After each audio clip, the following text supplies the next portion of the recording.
तो श्रील प्रभुपाद श्रीमद् भागवतम के एक तात्पर्य में कहते हैं धाम शब्द का क्या अर्थ है।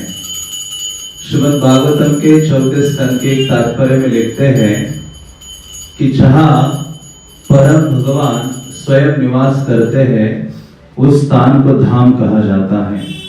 भगवान का अपना स्वयं का जो निज ग्रह है, तो जो भगवान का धाम होता है वो इस भौतिक जगत का भाग नहीं है। जो हम किसी धाम में जाते हैं तो सबसे पहले हमें ये जानना चाहिए कि वो जो स्थल है, वो जो भूमि है, वो इस भौतिक जगत का अंग नहीं है, इस भौतिक जगत का भाग नहीं है। भगवान स्वयं अपने साथ अपना जो परव्योम है, आध्यात्मिक जगत है, वहां से ही अपने स्थान को अपने साथ लेकर आ जाते हैं। श्रील प्रभुपाद कहते हैं धाम शब्द का दूसरा अर्थ ये भी है कि जहां भगवान का नाम, रूप, गुण, लीला, इन चारों चीजों का जहां अधिक मात्रा में चर्चा होता है या श्रवण कीर्तन होता है, इन चारों चीजों का, वो स्थान भी क्या बन जाता है? धाम बन जाता है। और एक स्थान कहते हैं कि तुम्हारा हृदय सदा गोविंद विश्राम, भगवान के भक्त का जो हृदय है जहां सदैव गोविंद निवास करते हैं। तो भगवान के भक्त का जो हृदय भी है वो धाम से क्या है? अभिन्न है, धाम के समान ही है या साक्षात धाम है। तो ऐसा जो भगवान का जो धाम है, दिव्य धाम, भगवान बारंबार उस धाम की ओर हमें आमंत्रित करते हैं, उस धाम आने के लिए हमें प्रेरित करते हैं, इनवाइट करते हैं। इसलिए तो संक्षिप्त रूप में भगवत गीता में भगवान कहते हैं न तद भासयते सूर्यो न शशांको न पावकः, कि मेरा ऐसा जो परम धाम है जहां सूर्य और चंद्रमा की आवश्यकता नहीं है, वो दिव्य स्थल है। तो एक व्यक्ति को बारंबार ऐसा जो भगवान का लीला स्थल है, उस स्थान में जाने का इच्छा सदैव व्यक्त करते रहना चाहिए, इच्छा जागृत करना चाहिए कि मुझे ऐसे भगवान के धाम की ओर जाना है। क्योंकि वास्तव में देखा जाए भगवान का जो धाम है वही हमारा नित्य निवास का स्थान है। हम तो इस भौतिक जगत में पराये स्थान में आए हैं। ये जो जगत है, जिस जगत में हम निवास करते हैं, वो हमारा शाश्वत स्थान नहीं है। कुछ दिनों के लिए, कुछ सालों के लिए हम यहाँ आते हैं और वास्तव में इसी जगत को ही सर्वे सर्वा मानते हैं और इसी स्थान में ही शाश्वत रूप से निवास करने का प्रयास करते हैं। तो ऐसा जो भगवान का दिव्य धाम है, जिसकी चर्चा अलग अलग शास्त्रों में हमें प्राप्त होती है, अलग अलग जो पुराण है, विशेष रूप से ये जो द्वारका है उसका वर्णन पद्म पुराण है, स्कंद पुराण आदि है। ऐसे अनेकों पुराणों में द्वारका की जो दिव्य महिमा है उसका वर्णन किया गया है। तो इसलिए किसी भी धार्मिक स्थान में जाते हैं या किसी भी धाम में जाते हैं तो व्यक्ति को 3 चीजें जाननी परम आवश्यक है। एक तो धाम, दूसरा है धामी और तीसरा है धामवासी।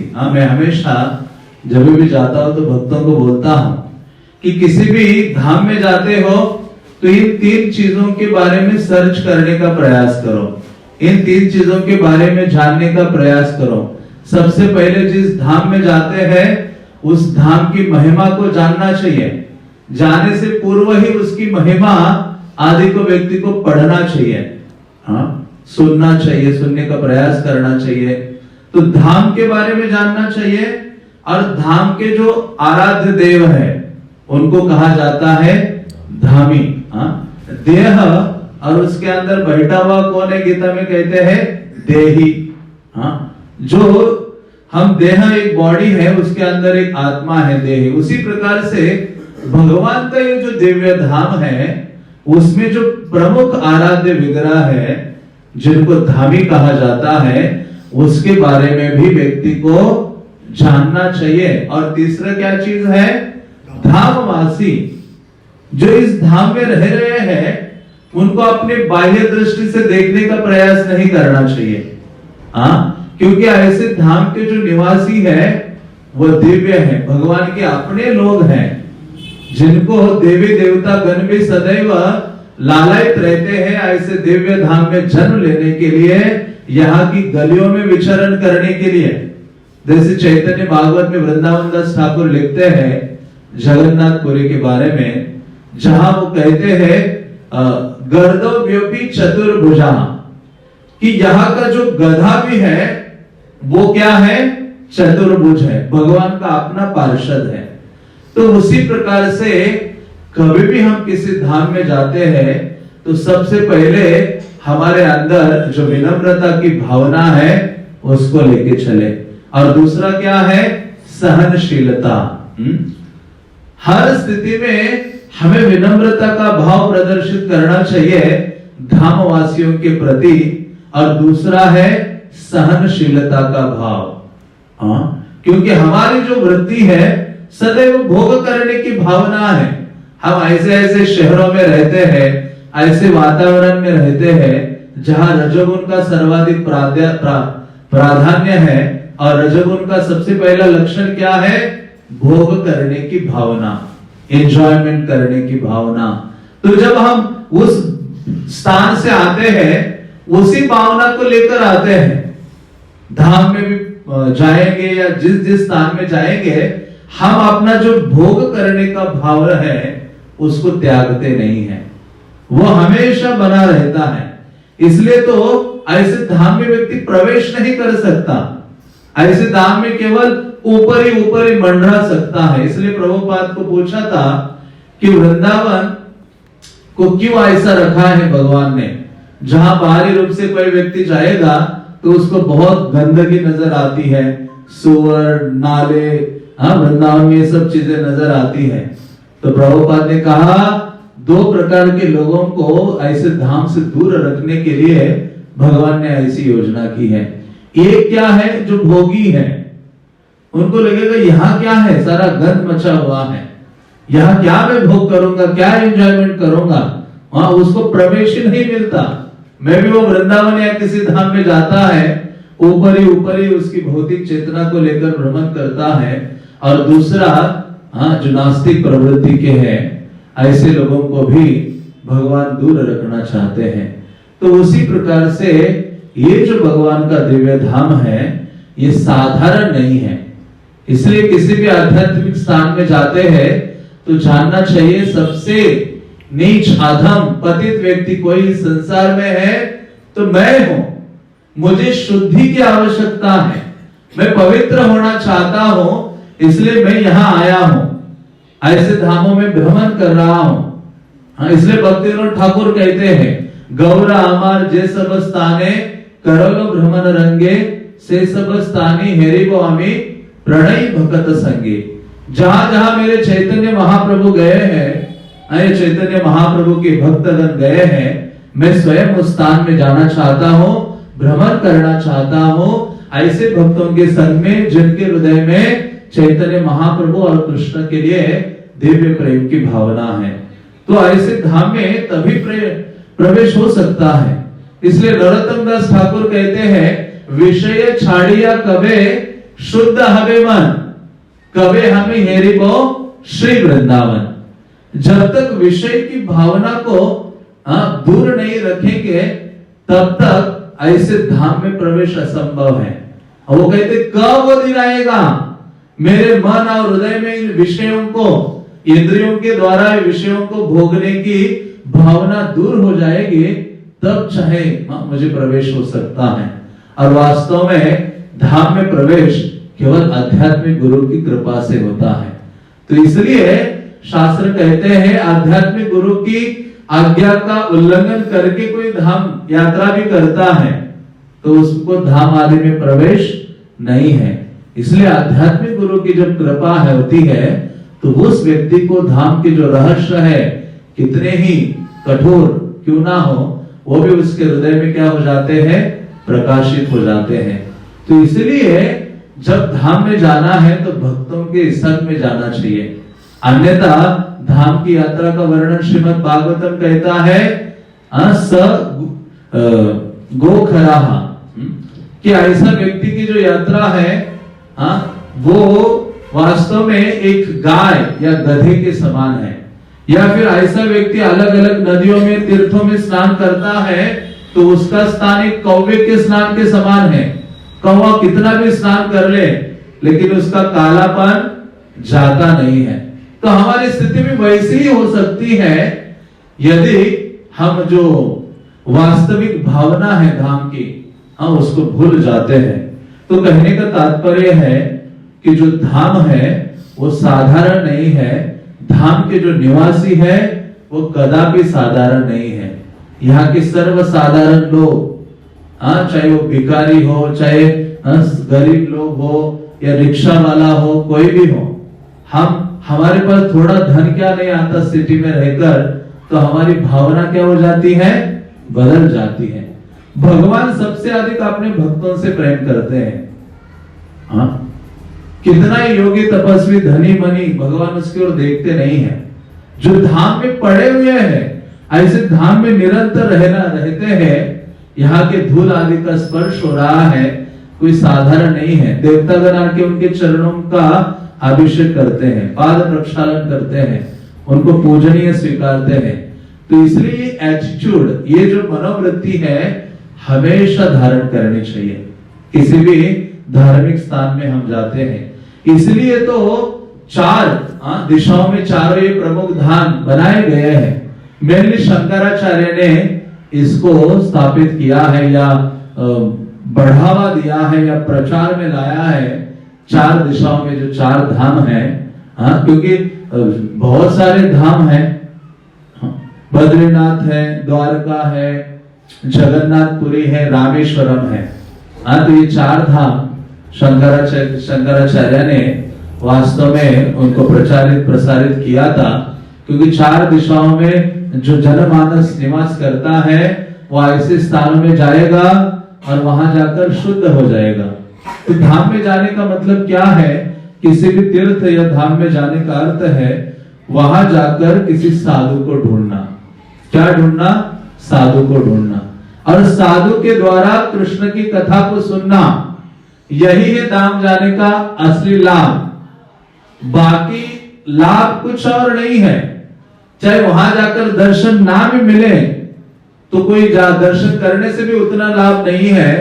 सारे नदियों में तीर्थों में भी स्नान करने से उतना लाभ नहीं है जितना लाभ है वहां जाकर किसी साधु को ढूंढे और उस स्थान में जाकर भगवान की चर्चा को क्या करे, अपने कर्ण रंध्रों के द्वारा श्रवण करे।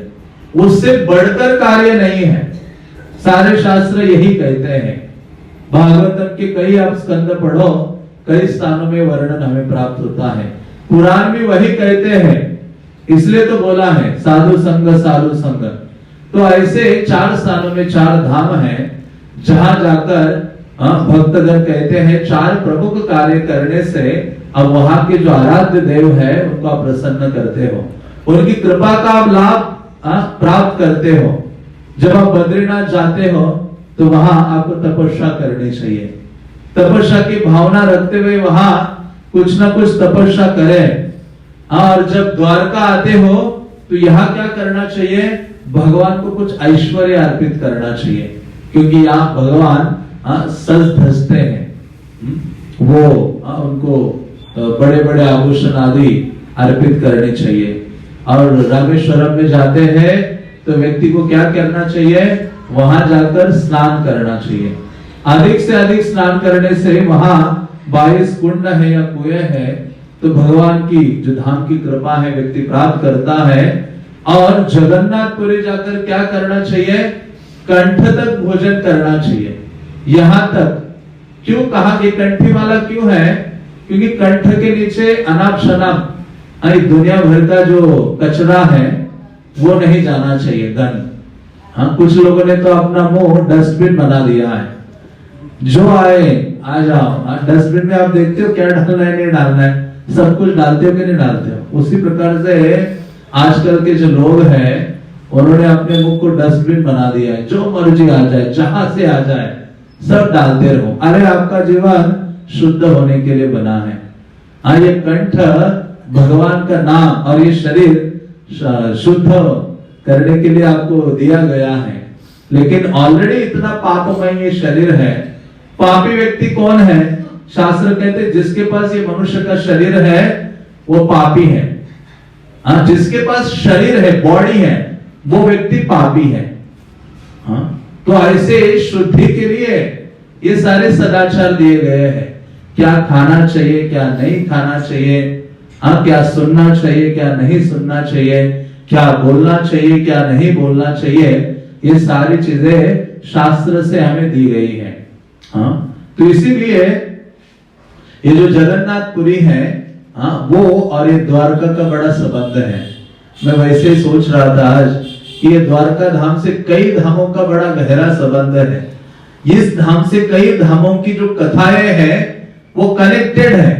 कई धामों का मानो प्राकट्य हो गया है। हाँ, जगन्नाथ जी का धाम या जगन्नाथ का प्राकट्य स्थान क्या है? द्वारका ही है। इवन महाराष्ट्र में जो भगवान विठ्ठल है उसके पीछे भी कौन है?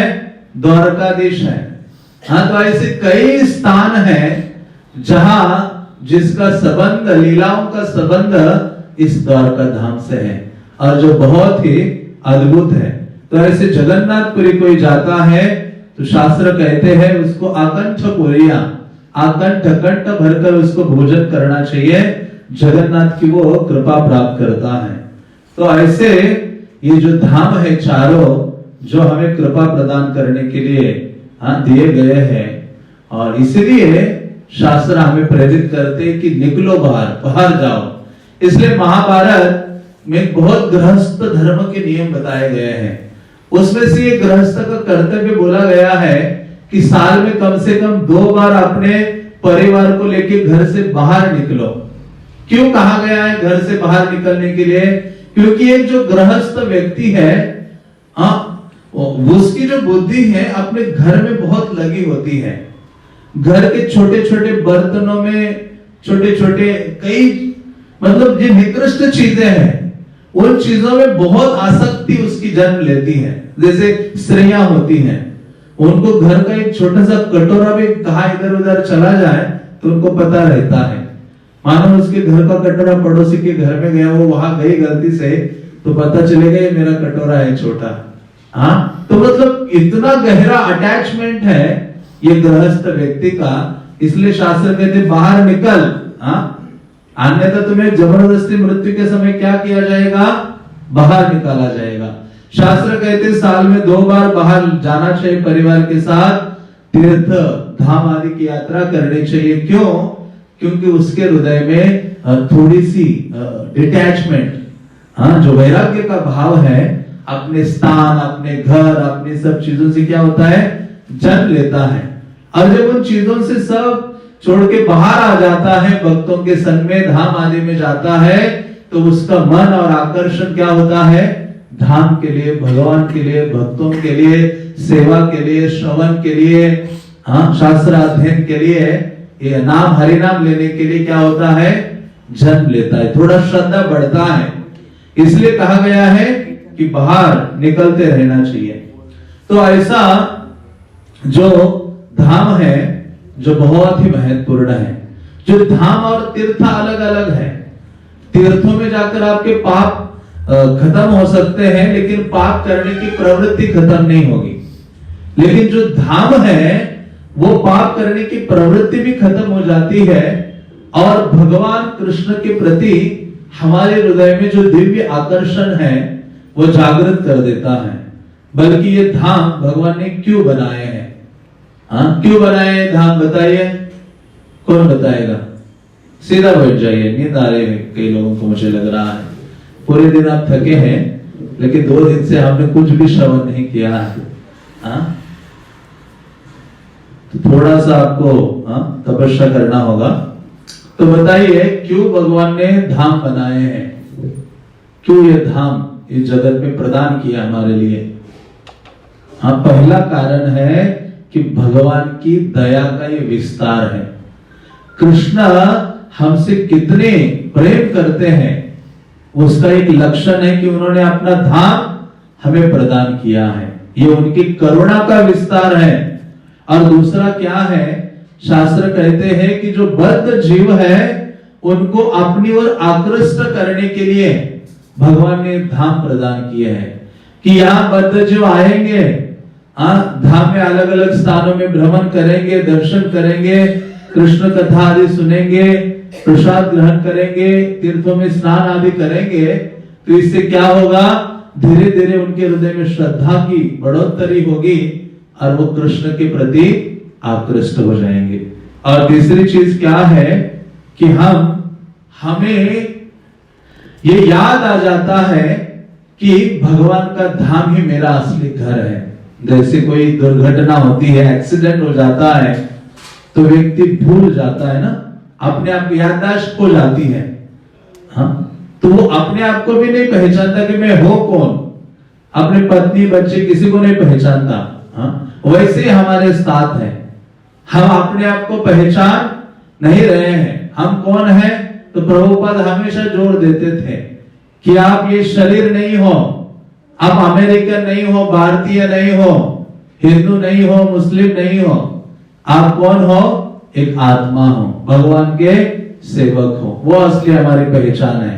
तो इस जैसे याददाश्त किसी की खो जाती है तो बारंबार उसको उसकी पत्नी बच्चे घर आदि का फोटो दिखाया जाता है, बोला जाता है, तो धीरे धीरे धीरे उसकी याददाश्त आती कि हाँ ये मेरी पत्नी थे, बच्चे थे, ये मेरा घर है, ये मेरा स्थान है।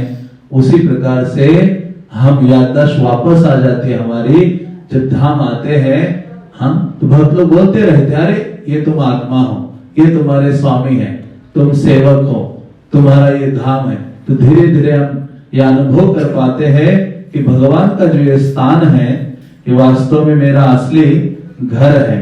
इसलिए प्रभुपाद कहते हैं एक व्यक्ति को सदैव ईगर होना चाहिए, लालायित होना चाहिए अपने जीवन में भगवान के धाम वापस जाने के लिए, वापस जाने के लिए सदैव उसको तैयार होना चाहिए।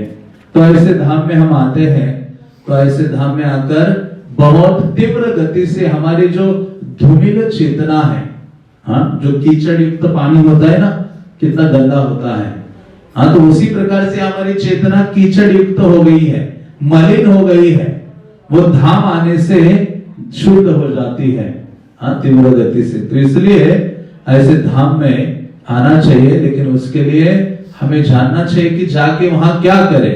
हाँ, मानो भगवान हमारे सामने प्रकट भी हो जाए तो हम क्या करेंगे उस भगवान का, हाँ, उतना बुद्धि तो होना चाहिए। एक बूढ़ी औरत थी, प्रभुपाद ने उदाहरण दिया था, एक कथा कि वो जंगल में गई, लकड़ियां इकट्ठा कर दी और उसको रखा, और उसने क्या कर दिया, भगवान आप आ गए हो, अब पहले तो पुकारा भगवान आप आओ, और भगवान आ गए तो क्या, भगवान ये जो लकड़ी का गट्ठा है इसको उठा के मेरे सर में रख दो। कृष्ण कहते मैं द्वारका का राजा हूं, तुम यहाँ जंगल में आए, आपको पता है मैं क्या कर सकता हूँ, क्या नहीं कर सकता। हाँ, तो कुछ भी वो उसने का कुछ करो या ना करो, लेकिन मुझे क्या, वो गट्टा मेरे सर के ऊपर रखो लकड़ी का। वैसे हमारी हालत है। हाँ, हम भौतिक बोझा को ढोना चाहते हैं। हाँ, तो ऐसे बड़ा भगवान है, हाँ, जिनके बारे में हमें अधिक से अधिक जानना चाहिए। इसलिए प्रभुपाद कहते हैं सरल साधन है भगवान को अपना बनाने का कि अधिक से अधिक क्या करो, कानून से सुनते रहो भगवान की जो लीला कथा है। तो ऐसा ये जो द्वारका धाम है, ये सभी धामों में हाँ एक महत्वपूर्ण और उसका स्थान है। बल्कि भगवान द्वारका में निवास करते हैं तो उनको पूर्ण कहा जाता है, और मथुरा में कृष्ण निवास करते हैं तो उनको कहते पूर्णतम, और परिपूर्णतम भगवान वृंदावन में होते हैं, जो सभी प्रकार के रसों में वहां अपने भक्तों से आदान प्रदान करते हैं। द्वारका मथुरा आदि में सभी रसों से वो आदान प्रदान नहीं कर पाते, तो परिपूर्णतम जो कृष्ण है, वृंदावन कृष्ण, जो द्वारका में उनका आगमन हो जाता है। तो वो बहुत सारी ऐसी लीलाएं हैं, लेकिन थोड़ा बहुत हम सुनने का या चर्चा करने का प्रयास करते हैं कि द्वारका हाँ इस नाम का क्या अर्थ है। तो शास्त्रों में पुराणों में अलग अलग अर्थ बताए गए हैं द्वारका के लिए। हाँ जैसे द्वारका, हाँ इसको यदि आप विच्छेद करते हैं, द्वार मीन्स दरवाजा, हाँ और का अर्थ है ब्रह्म मतलब परम भगवान।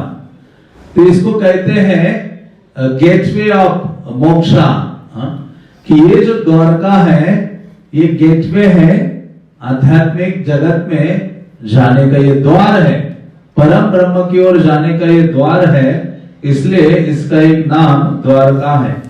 बल्कि एक चीज हमने सुने थे कि एक बार गोपिकाएं एक महल में थी। कई बार ऐसे कहा जाता है कि गोपिकाएं तो आई थी द्वारका, हाँ गर्ग संहिता पुराणों में वर्णन आता है। तो ये गोपिकाओं को एक बड़े महल में निवास प्रदान किया था एक स्थान में। तो जब ये गोपिकाएं सुबह उठी तो वो तो ब्रज में निवास करती हैं, उनको क्या इतने बड़े बड़े महल आदि पता, और महलों को बड़े बड़े बहुत सारे दरवाजे आदि होती है। तो ये गोपिकाएं उठती है और सुबह पुकारने लगती है, द्वार कहाँ, द्वार मतलब दरवाजा कहाँ है, दरवाजा कहाँ है।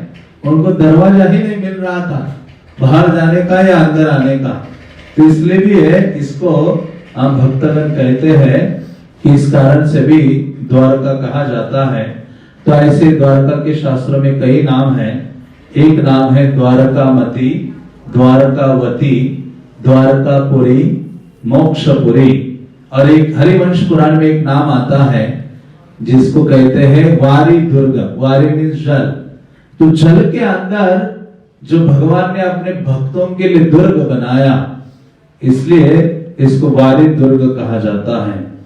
और एक स्थान ये भी है, एक नाम ये भी है पुराणों में उदधि मध्य स्थान, उसको कहते हैं उदधि मध्य स्थान, मतलब जो समंदर के बीच में स्थान है उसको उदधि मध्य स्थान कहते हैं। और इस स्थान को कुशस्थली या स्वर्ण द्वारका भी कहा जाता है। तो ऐसे द्वारका का प्राकट्य बहुत ही अद्भुत कथन है कि किस प्रकार से ये द्वारकापुरी का प्राकट्य हुआ है, कैसे ये स्थान अस्तित्व में आया। तो गर्ग संहिता में वर्णन आता है, गर्गाचार्य ने ये ग्रंथ लिखा था जिसमें नारद और बहुलाश्व है, राजा बहुलाश्व, उन दोनों का संवाद आता है। राजा बहुलाश्व प्रश्न पूछा करते हैं नारद को, और नारद हमेशा उत्तर देते हैं, अलग अलग उनके प्रश्नों को उत्तर प्रदान करते हैं।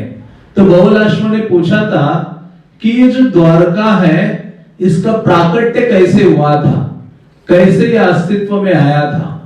हाँ तो नारद मुनि कहते हैं कि जो भी व्यक्ति द्वारका के बारे में सुनेगा तुरंत ही उसका जो हृदय है वो शुद्ध हो जाएगा निश्चित रूप से। तो वो कहते हैं नारद मुनि ने एक पुरातन इतिहास वर्णन करना शुरू किया राजा बहुलाश्व को। अब एक चीज देखोगे शास्त्रों में हमेशा कोई ना कोई व्यक्ति प्रश्न पूछता है और जो उन्नत भक्त है वो क्या करते हैं, उसका उत्तर प्रदान करते हैं। और पर प्रश्न पूछने वाले ऐसे अहरे गहरे व्यक्ति नहीं है, बड़े बड़े विद्वान राजागण। देखो श्रीमद् भागवतम में कौन से राजा प्रश्न पूछ रहे हैं, परीक्षित महाराज है। भगवत गीता में कौन सा राजा प्रश्न पूछ रहा है, अर्जुन है।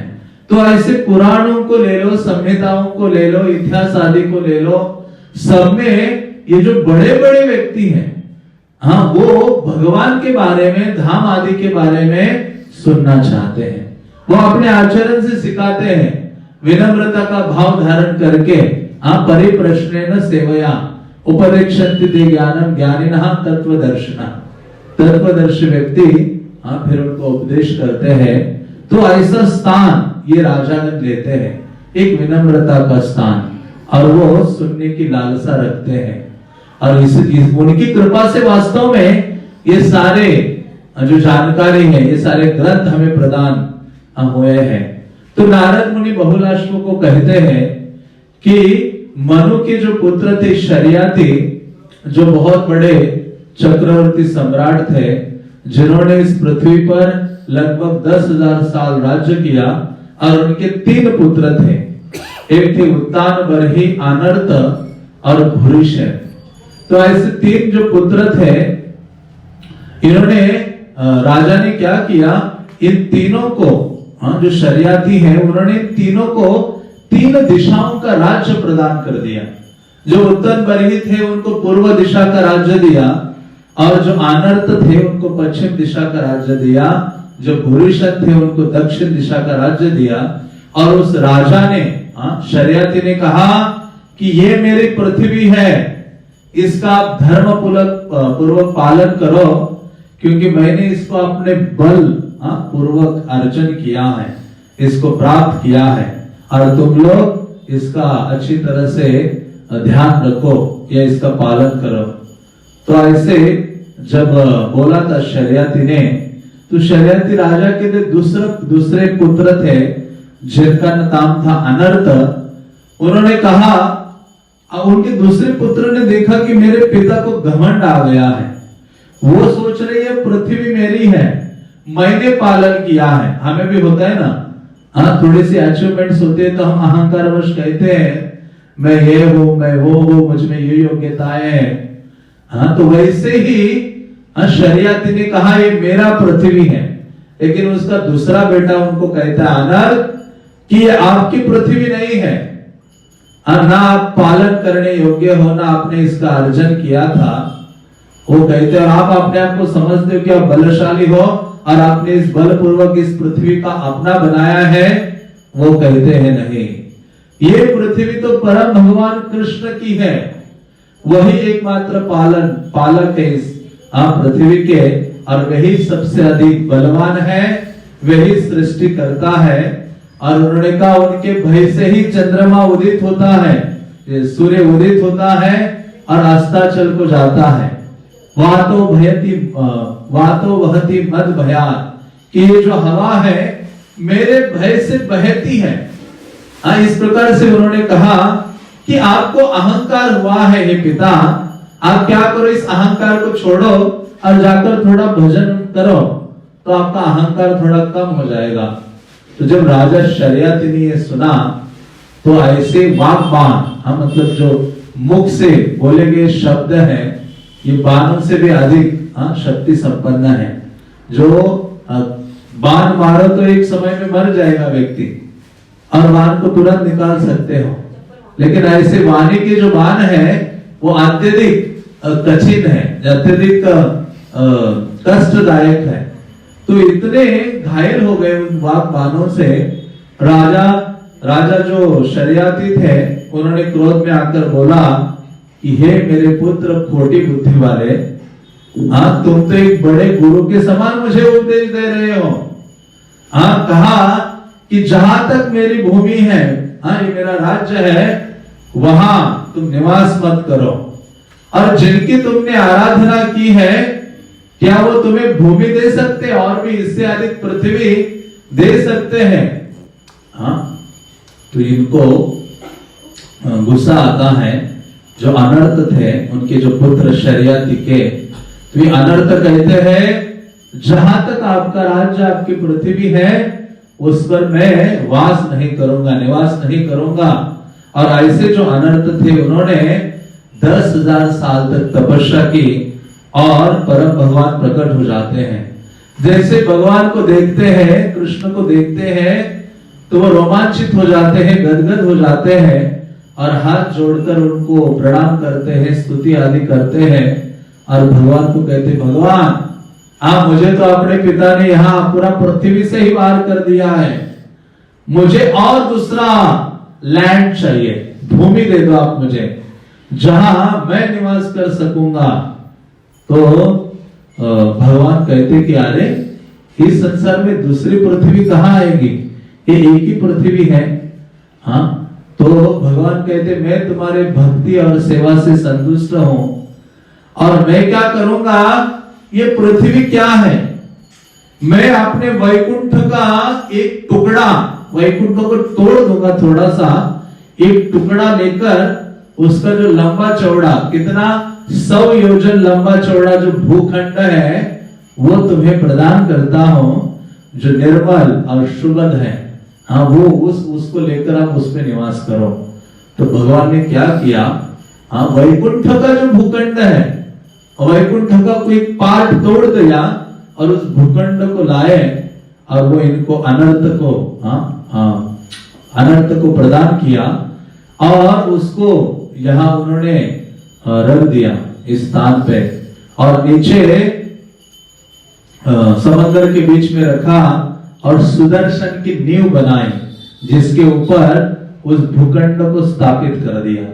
तो ये द्वारका का क्या है, मूल उत्पत्ति है कि ये स्थान इस पृथ्वी का भाग नहीं है। हमें लगता होगा जो वैकुंठ है, लेकिन उसके लिए अभी हमें कहा हमारी आंखें देखती है वैकुंठ को, हमें सब जगह कुंठा नजर आती है, उसके लिए तो दिव्य चक्षु चाहिए। हाँ, जैसे अर्जुन ने भी भगवान से मांगे थे, ददामी ते दिव्य चक्षु, क्या आप मुझे दिव्य चक्षु दीजिए, और उनके देने के बाद भगवान के दिव्य विश्व रूप को देख पाए। और हमारे लिए कौन से चक्षु चाहिए, प्रेमांजनचुलित भक्ति विलोचनेन संता सदैव हृदयेषु विलोकयन्ति यं श्याम सुंदरम अचिंत्य गुण स्वरूपम गोविंदमादि पुरुषम तमहं भजामि। एक जो भक्त होता है वो सदैव अपने हृदय में श्याम सुंदर कृष्ण का दर्शन करता है, देखता है, और उसकी योग्यता क्या है, आंखों में प्रेम का अंजन। हाँ, हमारे आंखों में काम का अंजन है, जहां भी हम देखते हैं काम मीन्स भोग करने की भावना दिखाई देती है। हर वस्तु हमें भोग नजर आता है, हाँ प्रेम नजर नहीं आता। तो इसलिए वो जो स्थान, ये जो स्थान है, ये धाम, ये स्थान साधारण नहीं है, ये वैकुंठ का ही एक क्या है, टुकड़ा है, जिसको लाके भगवान स्थापित करते हैं। और जो राजा अनर्थ थे उन्होंने 1 लाख साल तक इस पर राज्य किया और वैकुंठ का वातावरण उन्होंने अनुभव किया। और जब तब से इस स्थान का नाम अनर्थ देश हुआ, और तभी से फिर ये द्वारका बनी। और इस स्थान का नाम, दूसरा नाम है कुशस्थली। क्या नाम है, जोर से बोलिए, कुशस्थली। तो शास्त्र कहते हैं त्रिविक्रमो विजयते त्रयविख्यात विक्रमः यः कुश दमयित्वेमां चक्रे विप्र कुशस्थले। तो यहाँ कुश नामक जो एक असुर था उसका दमन किया था। तो वर्णन आता है कि राजा जो अनर्थ थे, जिनके लिए भगवान ने ये स्थान लाया, उनके पुत्र है जिनका नाम था रैवत। सत्ययुगा में उन्होंने, राजा रैवत ने दुर्वाग्रास को, या कुशाग्रास है, उसपे बहुत सारे यज्ञ किए थे, जिसके कारण इस स्थान को,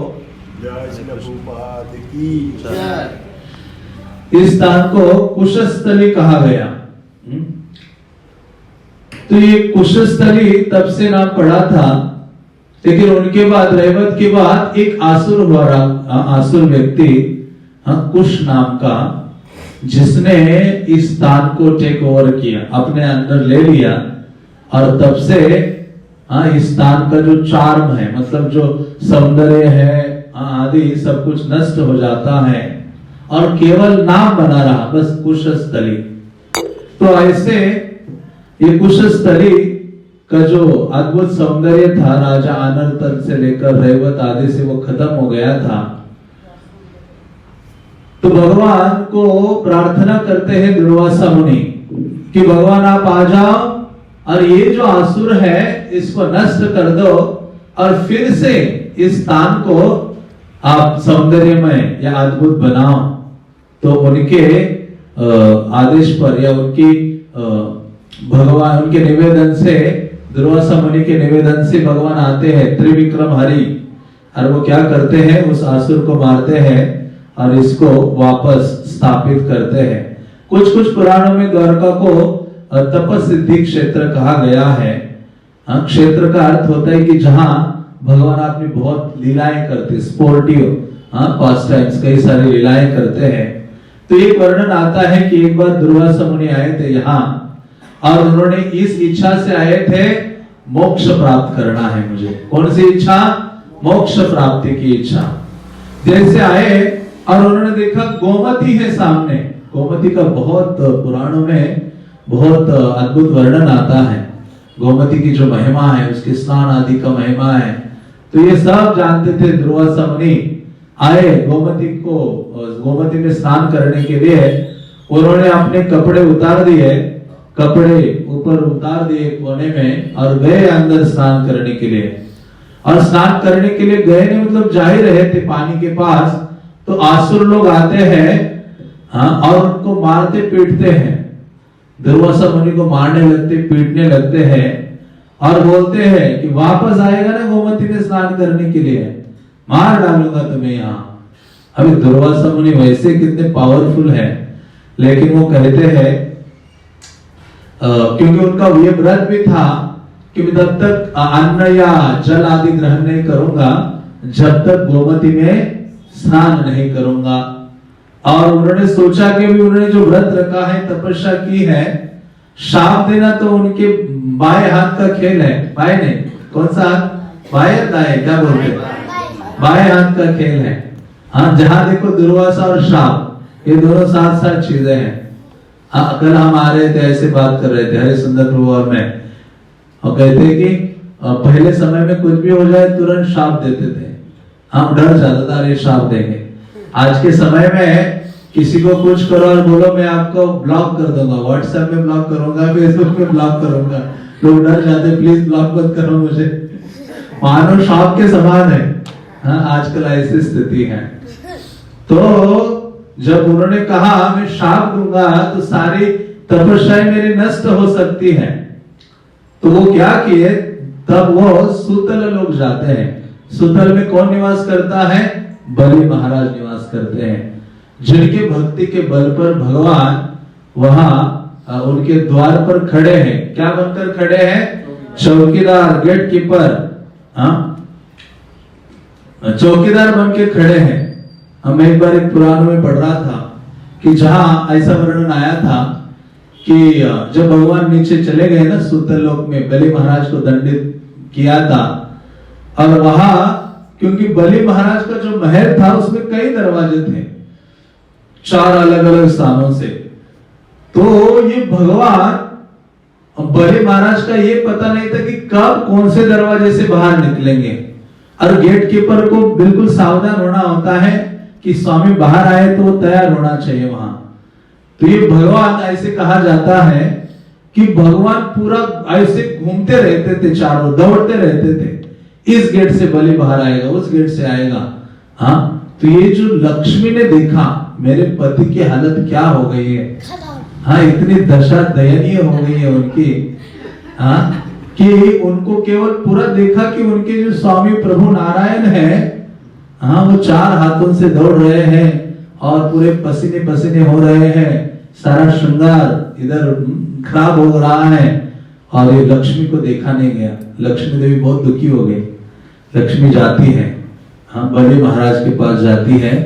बलि तो जानते थे आदर सम्मान आतिथ्य कैसे करना चाहिए, तो बलि ने तो उनकी आराधना करनी चाहिए लक्ष्मी की, लेकिन कहते मेरी आराधना नहीं करो, मैं ही तुम्हारी आराधना करने आई हूं, मैं एक याचना करने आई हूं बलि आपके पास। और क्या याचना करने आई हूं कि ये ठीक है अभी मेरे पति आपके गार्ड बने हैं, लेकिन ये कृपा करो मेरे ऊपर कि किसी एक दरवाजे से बाहर आना, बस फिक्स कर दो, या आप किसी भी दरवाजे से मत आना, मुझे मेरे पति का कष्ट देखा नहीं जाता। हाँ, तब से बलि महाराज ने कहा मैं बस एक ही दरवाजे, पूर्व का जो दरवाजा है सुतल लोक में उनका जो महल है, बस वहां से आऊंगा। तो नारायण वहां खड़े हैं, विष्णु वहां खड़े हैं उनकी सेवा के लिए।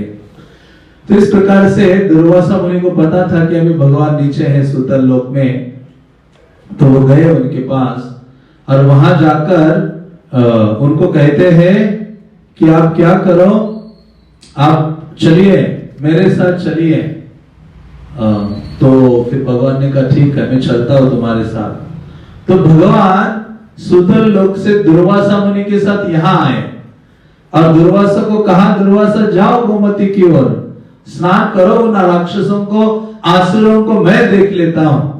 तो दुर्वासा मुनि जैसे स्नान करने के लिए गए तो वहां जो आसुर था, पहले उन्होंने दुर्मुख नामक एक जो आसुर था उसका भगवान वध करते हैं, और फिर उसके उपरांत जो कुश नामक जो डेमन है आसुर था उसको अपने सुदर्शन के द्वारा मारते हैं। तो मारते थे, जैसे उसका गला काट देते थे तो वह तुरंत जीवित हो जाता था। और फिर भगवान ने क्या किया, देखा नहीं इसको मारता हूं फिर भी जीवित हो जाता हूं, मारता हूं जीवित हो जाता हूं, फिर मार दिया और उसके ऊपर उन्होंने क्या किया, शिवलिंग को स्थापित कर दिया। और इसलिए वो शिवलिंग है वहां कुशेश्वर महादेव, जिनका दर्शन प्राप्त होता है। फिर बाकी दैत्य आदि भी भाग जाते हैं और तब से भगवान त्रिविक्रम हरि, द्वारका में उनका जो रूप है, इवन वो मंदिर में त्रिविक्रम हरि के रूप में उनको जाना जाता है। तो ऐसे ये द्वारका विशेष विशेष स्थली है।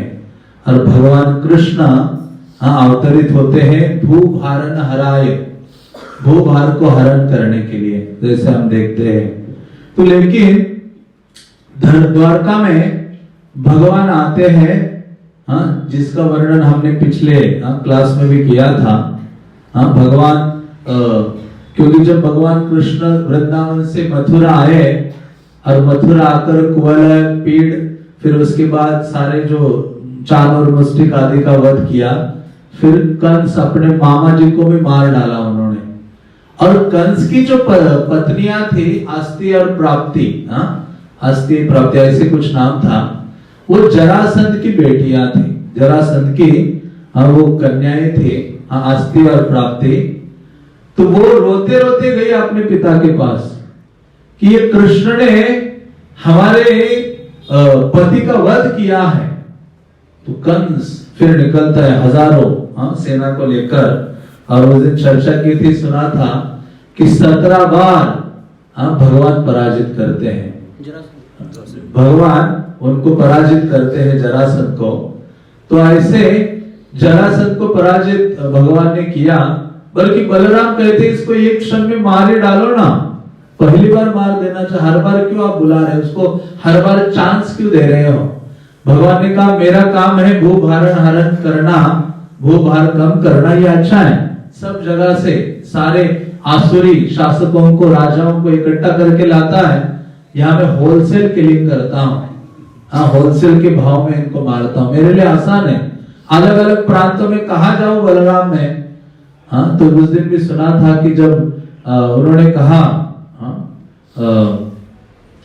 भगवान देखा कि 17 बार हो गया और 8वें बार की तैयारी करके आया, तो उन्होंने ब्राह्मणों की पूजा आदि की और ब्राह्मणों को बोला कि मैं क्या करना चाहता हूं, इनको मारना चाहता हूं। बल्कि भगवान जानते थे उसी समय 2 इन लोगों ने आक्रमण किया था मथुरा पर।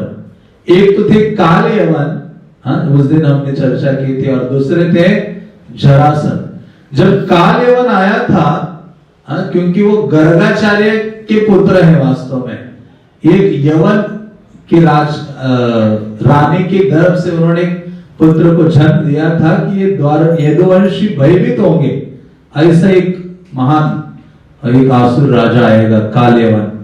तो कालयवन जब आए तो भगवान ने सोचा कि मेरे मथुरा वासियों को क्या है, इससे बहुत भय है।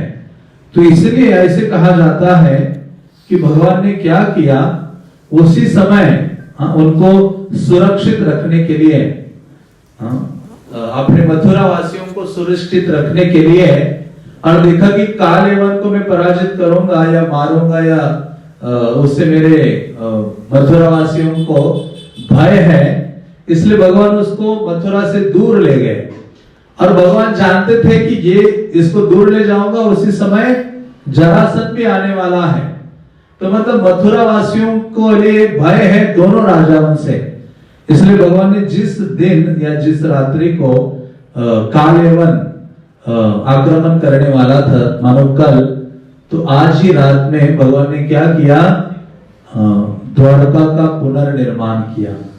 भगवान ने ये जो सुवर्ण द्वारका है उसका निर्माण किया, बल्कि भगवान ने गरुड़ को भेजा था, गरुड़ को भेजा कि जाओ वो स्थान जरा देख कर आ जाओ, मैं मेरे भक्तों की सुरक्षा चाहता हूं, उनको वहां दूर निवास करवाना चाहता हूं, ऐसे दुर्ग में जहां कोई भी इजीली प्रवेश ना कर सके।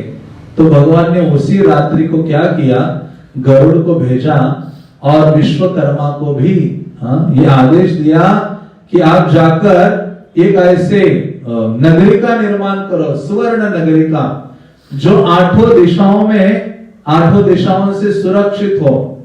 तो विश्वकर्मा जाते हैं, सुंदर भव्य नगर का निर्माण कर देते हैं कुछ ही क्षणों में, कुछ ही समय में। और जब मथुरावासी सारे सो रहे थे, उसी समय भगवान उनको ट्रांसफर करते हैं, पूरा मथुरा खाली कर देते हैं। रात्रि में मथुरावासी सोए थे मथुरा में, और सब सुबह जब उठे तो देखा कि अरे हम गगनचुंबी बड़े बड़े महलों में बाहर निकले, तो कहते ये कौन सा स्थान है। तब उनको पता चला कि भगवान ने हमारे लिए क्या किया है, बनाया है। और फिर भगवान कालयवन को वहां मारा मुचुकुंद के द्वारा, और फिर जरासंध आया तो भगवान दौड़ने लगे। पहले इधर बनाया, तब वहां से दौड़ के इस तरफ आए। जब जरासंध उनका पीछा कर रहा था तो भागते रहे ये दोनों, कृष्ण और बलराम, और प्रवर्षण नामक जो पर्वत है उसके ऊपर चढ़े, बहुत ऊंचा पर्वत। और फिर सब जगह इन्होंने आग लगा दी, ये किया वो किया। भगवान ने वहां चंप मारे उस पर्वत से, और दौड़ते दौड़ते यहाँ आ गए द्वारका। भगवान आ जाते हैं। तब इसलिए ये जो स्थान द्वारका भगवान ने पुनः उसका निर्माण किया, क्योंकि ये वही स्थान है जो उन्होंने वैकुंठ का भाग काटकर अपने जो भक्त है अनर्थ उनको उन्होंने प्रदान किया था। तो ऐसा ये दिव्य स्थल है जहाँ भगवान सदैव निवास करते हैं। तो भगवान जब उस पर्वत से जंप मारे और भागे, इसलिए भगवान का नाम क्या पड़ा, रणछोड़राय, रणछोड़राय के। तो ऐसे भगवान का विशेष यह है स्थल है। बल्कि ऐसे कहा जाता है कि क्यों भगवान द्वारका आते हैं इतने जल्दी। तो आचार्यगण ये भी कहते हैं कि कुछ ही दिनों के पश्चात ये रुक्मिणी उनको लेटर भेजने वाली थी, आमंत्रण देने वाली थी कि आप आओ और मुझे लेकर चलो। वो इतना दूर मथुरा मुश्किल था उसके लिए, ये द्वारका उसके लिए नजदीक था। जो महाराज भीष्मक की जो कन्या थी, तो भगवान इस प्रकार से द्वारका का निर्माण करते हैं और यहाँ अपने भक्तों के साथ रहते हैं। तो कोई भी भगवान के जो कार्य होते हैं, लीलाएं होती है, उसके दो अलग अलग कारण होते हैं उसको देखने के। एक होते हैं अंतरंग कारण और दूसरे होते हैं बहिरंग कारण। तो द्वारका का निर्माण क्यों किया, तो आचार्यगण कहते हैं उसके अंतरंग कारण कुछ और है। पहला कारण है कि भगवान अपने जो ब्रजवासी है उनके प्रति प्रेम का प्रदर्शन करना चाहते थे, दिखाना चाहते थे विशेष रूप से श्रीमती राधा रानी के प्रति उनका कितना प्रेम है। इसलिए जब भगवान यहाँ आए द्वारका में, तो यहाँ भगवान को कभी एक दिन ऐसा नहीं गया हो कृष्ण यहाँ रो न पड़े हो। द्वारका भगवान का क्रंदन क्षेत्र है जहां कृष्ण रोते हैं। किसके लिए रोते हैं, ब्रजवासी, और ब्रजवासी जो भक्त है उनमें सर्वाधिका राधिका सर्वाधिका, चैतन्य चरितामृत कहता है कि राधिका सर्वाधिका है जो कृष्ण जिनसे अत्यधिक प्रेम रखते हैं। और दूसरा कि सारे जगत को ब्रजवासियों की जो पोजीशन है, जो स्थिति है और ब्रजवासियों का जो प्रेम है उसको दर्शाना चाहते थे। राधा रानी का तो है टॉप मोस्ट, लेकिन जितने ब्रजजन हैं उनकी भी स्थिति कोई साधारण नहीं है। उनकी स्थिति को भी भगवान दर्शाना चाहते थे, इसलिए यहाँ अलग द्वारका का निर्माण किया, क्योंकि भगवान जानते थे मैं द्वारका में हूं, यहाँ भक्त है, लेकिन फिर भी मेरे जो मुझसे सर्वाधिक प्रेम और सेवा का भाव रखने वाले भक्त कौन है? वृंदावन के भक्त, ब्रजवासी है। और तीसरी चीज है, भगवान ये दिखाना चाहते हैं कि जो अमर प्रेम है, जिस सेवा और प्रेम में थोड़ा भी हेतु नहीं है, ऐसा प्रेम ही मुझे बांधने में सक्षम है। और ऐसा प्रेम केवल ब्रज में है। जो ब्रजवासी ही सक्षम है, कृष्ण को क्या करते हैं? बांध कर रखते हैं। और चौथी चीज भगवान दिखाना चाहते थे कि ब्रज की जो कथाएं हैं, वृंदावन की जो लीला कथा है, वो वास्तव में क्या है? अत्यधिक शक्ति संपन्न है, भगवान के वृंदावन के जो पास टाइम है। इसलिए भगवान यहां थे और भगवान ने वृंदावन की लीलाएं सुनी। किसके द्वारा सुनी? रोहिणी के द्वारा सुनी। और सुनकर कृष्ण, बलराम और सुभद्रा क्या बन जाते हैं? जगन्नाथ, बलदेव, सुभद्रा। और वो निवास करते हैं वहां जगन्नाथपुरी में। यहां ही रुक्मिणी के महल में भगवान ने सुना था, जाम गए थे बेट द्वारका। और भगवान का सुधर्मा सभा यहाँ गोमती द्वारका में। भगवान यहां से दौड़ पड़े कि वहां रोहिणी कथा कर रही है, क्योंकि भगवान कहते यत्र गायन्ति मद भक्ता तत्र तिष्ठामि नारद, कि हे नारद, जहां मेरे भक्त मेरी लीला कथा करते हैं, मैं सब जगह छोड़कर वहां आकर बैठ जाता हूं जहां कृष्ण कथा होती है। तो रोहिणी जब कथा कर रहे थे तो कृष्ण बलराम दौड़े और जाकर सुना। सुभद्रा दरवाजे में खड़ी थी और सुभद्रा, बल्कि इन सारे रानियों ने कहा था कि आप बताइए रोहिणी, आपने तो कृष्ण की ब्रज लीलाओं को देखा है, साक्षात आंखों से देखा है, आपको देखा हाल, आप बताइए। तो रोहिणी ने कहा मैं आपको सुनाऊंगी, बड़ा हॉल होना चाहिए और दरवाजे में कोई खड़े हो जाओ। रानियों में से कहा हम सुनने का मौका क्यों गवाएंगे। तो वहां इस सुभद्रा चल के आ रही थी वहां ना, स्कंद पुराण में वर्णन आता है। तो ये रानी कहती कि हे सुभद्रा, रुक, सुभद्रा, तुम्हें हम ना बहुत अच्छे वस्त्र देंगे, बहुत अच्छे भेंट देंगे, तुम जरा दरवाजे में खड़ी हो जाओ, कृष्ण बलराम आएंगे तो हमें बताओ। ये सुभद्रा छोटी थी सारे रानियों में से, तो वह ऐसी खड़ी हो जाती। कैसे? जैसे एक्स का चिन्ह होता है, दो हाथ ऐसे, दो पांव ऐसे, और ऐसी खड़ी हो जाती है। और वो भी कृष्ण लीला सुनने में इतने तल्लीन हो गई यहाँ द्वारका में, और कृष्ण बलराम आकर उसके दोनों ओर खड़े हो गए बिल्कुल उसको सटकर। इसलिए उनके हाथ क्या हो जाते हैं? सुभद्रा के हाथ पूरे अंदर चले जाते हैं। सुभद्रा को कोई हाथ नहीं है, लेकिन जगन्नाथ बलदेव के हैं, उनके भी थोड़े हैं।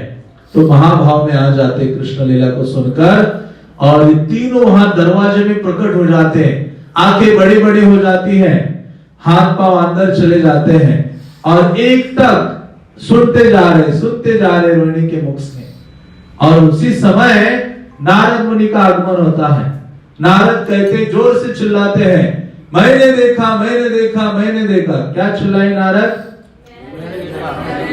आपने तो कुछ देखा ही नहीं है यहाँ, जोर से बोलिए। इतनी कम आवाज, पता नहीं सबको भूख लगी है क्या? तो नारद ने कहा, मैंने देखा, मैंने देखा, मैंने देखा। कृष्ण को जब ये तीनों तो ऐसे बिल्कुल अद्भुत स्थिति में थे, और जैसे भगवान की कान में आवाज गई, अरे भाई कौन चिल्ला रहा है? देखा नारद है, क्योंकि ऐसा स्वरूप प्रकट किया है द्वारका में जो आज तक भगवान ने प्रकट नहीं किया था, और आज तक किसी ने देखा नहीं था, लेकिन नारद ने देख लिया। नारद के बहुत सारे अद्भुत कार्यकलाप है। नारद का काम क्या है? कृष्ण की लीलाओं में फ्लेवर ऐड करना। जैसे अब सोचो, नारद ने तो फ्लेवर नहीं होगा ना, जैसे आइसक्रीम होती है या फिर कोई सब्जी बनाए, आप डिफरेंट मसाले डालते हो ना, फ्लेवर आता है। तो वैसे ही नारद फ्लेवर ऐड करते हैं। तो नारद को ने जब बोला कि मैंने देखा भगवान की, तो नारद क्या देखा तुमने? मैंने वो देखा, आपका ऐसा दिव्य स्वरूप। तो भगवान प्रसन्न हो जाते हैं। कहते कृष्ण कहते कि नारद कुछ मांगो अभी। ऐसी स्थिति में नारद कहते आपका ये जो दिव्य रूप द्वारका में आपने प्रकट कराया है, ये भूतल पर प्रकट कराई है आपके इस विग्रह के फॉर्म में, जहां आप नित्य रूप से विराजमान रहिए और लोगों को अधिक से अधिक मात्रा में दर्शन प्रदान कीजिए, और जिसके द्वारा लोग अपना जीवन धन्य कर सकते हैं। तो भगवान ने कहा आगे चलकर मैं वहां नीलाचल में अपना ये दिव्य स्वरूप प्रकट कराऊंगा अपने एक विशेष भक्त के लिए। और एक विशेष अंतरंग कारण था, क्योंकि यदि भगवान मथुरा में रहते ना, तो जितने भी आसुरों ने आक्रमण किया था वो वृंदावन को नष्ट कर देते, ब्रजवासियों को मार डालते। पहला उनका अटैक ब्रजवासियों के ऊपर होता, क्योंकि यदि उनको पता चलता कि कृष्ण तो सबसे अधिक ब्रजवासियों से प्रेम करते हैं मथुरा के पास, तो मथुरा पर आक्रमण नहीं करते, सीधा ब्रज पर। इसलिए भगवान ने कहा मेरे हृदय को कुछ नहीं होना चाहिए, वहां से दूर चला जाऊंगा सेवा के लिए। मतलब थोड़ा कष्ट मुझे हो सकता है विरह का, लेकिन मेरे जो ब्रज जन है वो सुरक्षित रहेंगे। इसलिए भगवान अपने मथुरा वासियों को लाकर, यादवों को लाकर यहाँ उन्होंने स्थापित किया, लेकिन ब्रजवासियों को वहां उन्होंने रखा ताकि वो सुरक्षित रहे, इसलिए वो दूर रहे। तो ऐसा ये द्वारका है जो सप्तपुरियों में, सप्त जो पुरियां हैं उनमें से एक है द्वारका, जो महाक्षेत्र कहा जाता है। यहाँ गोमती द्वारका, पेट द्वारका, मूल द्वारका, ये सब स्थान है। तो और भी कई सारी कथाएं हैं, लेकिन 9 तो बज ही गए हैं, कल कर सकते हैं हम थोड़ी सी चर्चा कि और थोड़ी क्या उसकी महिमा है। विजिट आदि करते हैं हम द्वारका में। हरे कृष्णा कृष्णा कृष्णा हरे हरे, हरे राम राम राम हरे हरे।